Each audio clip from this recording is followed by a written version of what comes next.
How can you write an effective LinkedIn connection message that has people not only accept your connection, but give a friendly hi back and want to hear from you? Hi, I'm Marissa Santoro, and I help professionals own their value so they can consistently stand out and increase their impact and income in their careers. This is a question that I'm often asked. The first thing that I want you to do is I want you to share a message that equates to being online at a hotel or a conference or a business council meeting, where you're in a room full of strangers and you're getting coffee or, a bagel online, and you're standing next to someone and you're introducing yourself, right? That's what LinkedIn is about, right? It's not pitching. It's not saying what you do. It's not making it all about you. It's equivalent to being in that line, just grabbing a cup of tea and, oh, by the way, here's who I am, right? And just introducing yourself from there. So that's sort of the energy that you want to bring in when you're reaching out to someone. All right. And of course, knowing a little bit about the person that you're connecting with. So that's the first thing that I want you to consider. If it doesn't pass that test, then your connection message will not work.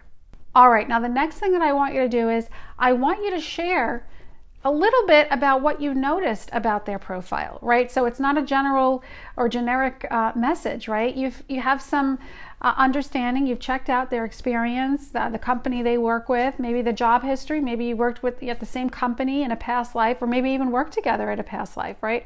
I've actually been connected by others that have said, "Oh, I used to work with you at XYZ," back when I was on Wall Street in corporate America, and I'm not very good with faces, but once I read the name and they remind me of how we met, then I'm like, oh, right, and then there's that instant connection. So don't be shy about doing that. Or if you've never worked with them, but you've worked at the same company, right? That could also be an in. The other thing I want you to do is I want you to include an emoji.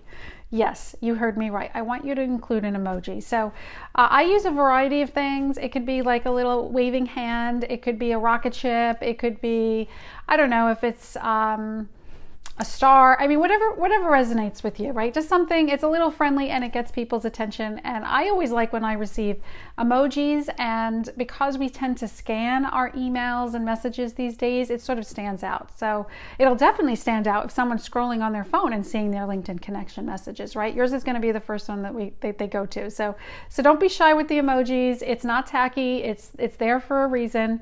And it just gives a little personal touch there. Okay, so we talked about you introducing yourself, with a little bit of something that you noticed about their profile. Now I want you to close with something about you. So say something, I'm in finance. I've been working in corporate equities for, 15 years.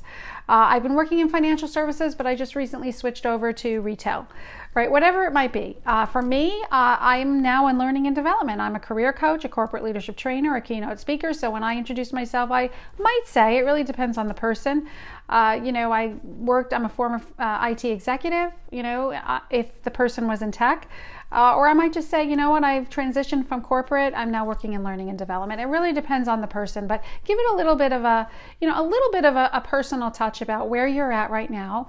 And let's keep in touch, right? I look forward to following your updates or whatever feels right for you, right? You never know where your paths are going to cross. And then later, when you see a mutual connection or you see something that they post or, maybe even a job opportunity at their organization, now when you write them, you have that previous message that they can remember, right? And just think about it. Like, let's say you reach out to someone after 15 or 20 years that have not heard, someone who's not heard from you.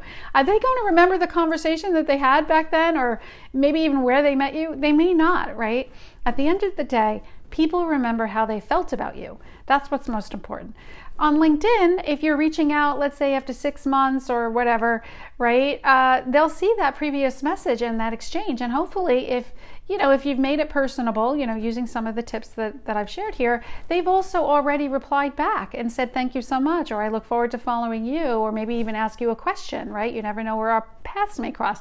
So now there's that exchange that's written in stone, right? It's saved in the LinkedIn message box. So leverage that.